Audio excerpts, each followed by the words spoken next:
काशी में प्रताप मुकुट नाम का राजा राज्य करता था। उसके वज्र मुकुट नाम का एक बेटा था। एक दिन राजकुमार दीवान के लड़के को साथ लेकर शिकार खेलने जंगल गया। घूमते घूमते उन्हें तालाब मिला। उसके पानी में कमल खिले थे और हंस किलोल कर रहे थे। किनारों पर घने पेड़ थे जिन पर पक्षी चहचहा रहे थे। दोनों मित्र वहाँ रुक गए और तालाब के पानी में हाथ मुंह धोकर ऊपर महादेव के मंदिर पर गए। घोड़ों को उन्होंने मंदिर के बाहर बांध दिया। वो मंदिर में दर्शन करके बाहर आए तो देखते क्या है कि तालाब के किनारे राजकुमारी अपनी सहेलियों के साथ स्नान करने आई है। दीवान का लड़का तो वहीं एक पेड़ के नीचे बैठा रहा, पर राजकुमार से न रहा गया। वो आगे बढ़ गया। राजकुमारी ने उसकी ओर देखा तो वो उस पर मोहित हो गया। राजकुमारी भी उसकी तरफ देखती रही। फिर उसने क्या कि जूड़े में से कमल का फूल निकाला, कान से लगाया, दांत से कुतरा, पैर के नीचे दबाया और फिर छाती से लगा अपनी सखियों के साथ चली गई। उसके जाने पर राजकुमार निराश हो अपने मित्र के पास आया और सब हाल सुनाकर बोला, मैं इस राजकुमारी के बिना नहीं रह सकता, पर मुझे न तो उसका नाम मालूम है न ठिकाना। वह कैसे मिलेगी? दीवान के लड़के ने कहा। राजकुमार, आप इतना घबराएं नहीं, वह सब कुछ बता गई है। राजकुमार ने पूछा, कैसे? वह बोला, उसने कमल का फूल सिर से उतार कर कानों से लगाया तो उसने बताया कि मैं कर्नाटक की रहने वाली हूँ। दांत से कुतरा तो उसका मतलब था कि मैं दंतबाट राजा की बेटी हूँ। पांव से दबाने का अर्थ था कि मेरा नाम पद्मावती है और छाती से लगाकर उसने बताया कि तुम मेरे दिल में बस गए हो। इतना सुनना था कि राजकुमार खुशी से फूल उठा। बोला, अब मुझे कर्नाटक देश में ले चलो। दोनों मित्र वहाँ से चल दिए। घूमते फिरते सैर करते दोनों कई दिन बाद वहाँ पहुँचे। राजा के महल के पास गए तो एक बुढ़िया अपने द्वार पर बैठी चरखा काटती मिली। उसके पास जाकर दोनों घोड़ों से उतर पड़े और बोले, माई, हम सौदागर हैं, हमारा सामान पीछे आ रहा है, हमें रहने को थोड़ी जगह दे दो। उनकी शक्ल सूरत देखकर और बात सुनकर बुढ़िया के मन में ममता उमड़ आई। बोली, बेटा, तुम्हारा घर है, जब तक जी में आए रहो। दोनों वहीं ठहर गए। दीवान के बेटे ने उससे पूछा, माई, तुम क्या करती हो? तुम्हारे घर में कौन कौन है? तुम्हारी गुजर कैसे होती है? बुढ़िया ने जवाब दिया, बेटा, मेरा एक बेटा है जो राजा की चाकरी में है। मैं राजा की बेटी पद्मावती की धाई थी। बूढ़ी हो जाने से अब घर में रहती हूँ। राजा खाने पीने को दे देता है। दिन में एक बार राजकुमारी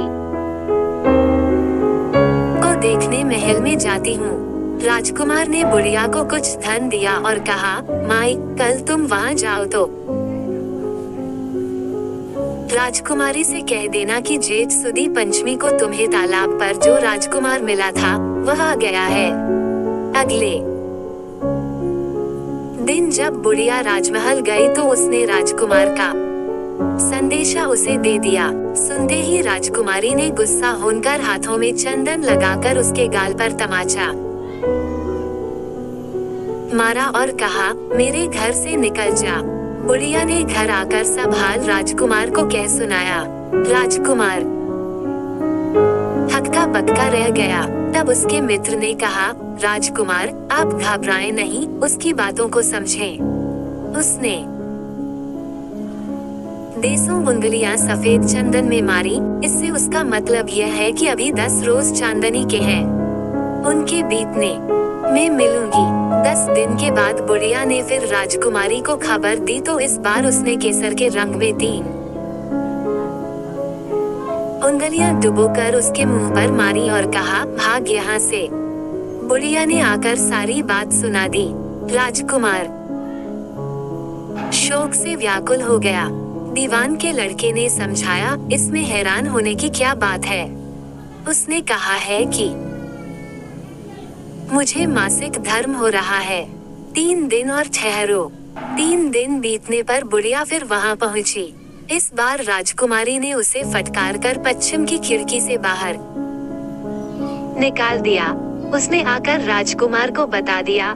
सुनकर दीवान का लड़का बोला, मित्र, उसने आज रात को तुम्हें उस खिड़की की राह बुलाया है। मारे खुशी के राजकुमार उछल पड़ा। समय आने पर उसने बुढ़िया की पोशाक पहनी, इत्र लगाया, हथियार बांधे। दोपहर रात बीतने पर वो महल में जा पहुंचा और खिड़की में से होकर अंदर पहुंच गया। राजकुमारी वहां तैयार खड़ी थी। वो उसे भीतर ले गई। अंदर के हाल देखकर राजकुमार की आंखें खुल गईं। एक से एक बढ़कर चीजें थीं। रात भर राजकुमार राजकुमारी के साथ रहा। जैसे ही दिन निकलने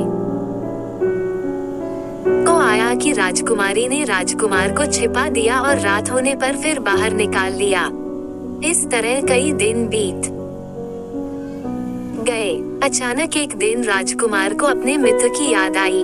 उसे चिंता हुई कि पता नहीं उसका क्या हुआ होगा। उदास देखकर राजकुमारी ने कारण पूछा तो उसने बता दिया। बोला, वो मेरा बड़ा प्यारा दोस्त है, बड़ा चतुर है। उसकी होशियारी ही से तो तुम मुझे मिल पाई हो। राजकुमारी ने कहा, मैं उसके लिए बढ़िया बढ़िया भोजन बनवाती हूँ। तुम उसे खिलाकर तसल्ली देकर लौटाना। खाना साथ में लेकर राजकुमार अपने मित्र के पास पहुंचा। वे महीने भर से मिले नहीं थे। राजकुमार ने मिलने पर सारा हाल सुनाकर कहा कि राजकुमारी को मैंने तुम्हारी चतुराई की सारी बातें बता दी हैं, तभी तो उसने ये भोजन बनाकर भेजा है। दीवान का लड़का सोच में पड़ गया।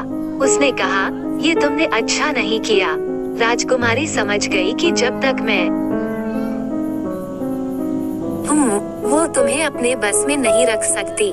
इसलिए उसने इस खाने में जहर मिलाकर भेजा है। ये कहकर दीवान के लड़के ने थाली में से एक लड्डू उठाकर कुत्ते के आगे डाल दिया। खाते ही कुत्ता मर गया। राजकुमार को बड़ा बुरा लगा। उसने कहा, ऐसी स्त्री से भगवान बचाए, मैं अब उसके पास नहीं जाऊंगा। दीवान का बेटा बोला, नहीं, अब ऐसा उपाय करना चाहिए जिससे हम उसे घर ले चलें। आज रात को तुम वहां जाओ। जब राजकुमारी सो जाए तो उस दीवान का लड़का सोच में कि बाईं जांघ पर त्रिशूल का निशान बनाकर उसके गहने लेकर चले आना। राजकुमार ने ऐसा ही किया। उसके आने पर दीवान का बेटा उसे साथ ले योगी का भेष बना, मरघट में जा बैठा और राजकुमार से कहा कि तुम ये गहने लेकर बाजार में बेच आओ। कोई पकड़े तो कह देना कि मेरे गुरु के पास चलो और उसे यहाँ ले आना। राजकुमार गहने लेकर शहर गया और महल के पास एक सुनार को उन्हें दिखाया। देखते ही सुनार ने उन्हें पहचान लिया और कोतवाल के पास ले गया। कोतवाल ने पूछा तो उसने कह दिया कि ये मेरे गुरु ने मुझे दिए हैं। गुरु को भी पकड़वा लिया गया। सब राजा के सामने पहुँचे। राजा ने पूछा, योगी महाराज, ये गहने आपको कहाँ से मिले? उद्धरण चिन्ह। योगी बने दीवान के बेटे ने कहा, महाराज, मैं मसान में काली चौदस को डाकिनी मंत्र सिद्ध कर रहा था कि डाकिनी आई। मैंने उसके गहने उतार लिए और उसकी बाईं जांघ में त्रिशूल का निशान बना दिया। इतना सुनकर राजा महल में गया और उसने रानी से कहा कि पद्मावती की बाईं जांघ पर देखो कि त्रिशूल का निशान तो नहीं है। रानी देखा तो था। राजा को बड़ा दुख हुआ। बाहर आकर वो योगी को एक ओर ले जाकर बोला, महाराज, धर्मशास्त्र में खोटी स्त्रियों के लिए क्या दंड है? योगी ने जवाब दिया, राजन, ब्राह्मण, गौ, स्त्री, लड़का और अपने आश्रय में रहने वाले से कोई खोटा काम हो जाए तो उसे देश निकाला दे देना चाहिए। ये सुनकर राजा ने पद्मावती को डोली में बिठाकर जंगल में छुड़वा दिया। राजकुमार और दीवान का बेटा तो ताक में बैठे ही थे। राजकुमारी को अकेली पाकर साथ ले अपने नगर में लौट आए और आनंद से रहने लगे। इतनी बात सुनाकर बेताल बोला, राजन, ये बताओ कि पाप किसको लगा है? राजा ने कहा, पाप तो राजा को लगा। दीवान के बेटे ने अपने स्वामी का काम किया। कोतवाल ने राजा को कहना माना और राजकुमार ने अपना मनोरथ सिद्ध किया। राजा ने पाप किया जो बिना विचारे उसे देश निकाला दे दिया। राजा का इतना कहना था कि बेताल फिर उसी पेड़ पर जा लटका। राजा वापस गया और बेताल को लेकर चल दिया। बेताल बोला, राजन सुनो, एक कहानी और सुनाता हूँ। नमस्कार दोस्तों, आपको कहानी पसंद आया तो लाइक कर देना। पहला पार्ट नहीं देखे हैं तो पहला पार्ट हमारा चैनल में मिल जाएगा। अगला पार्ट जल्दी लेकर आएंगे। ये दूसरा पार्ट अगर हमारा चैनल पर लाइक नहीं किया हो तो लाइक कर देना। धन्यवाद।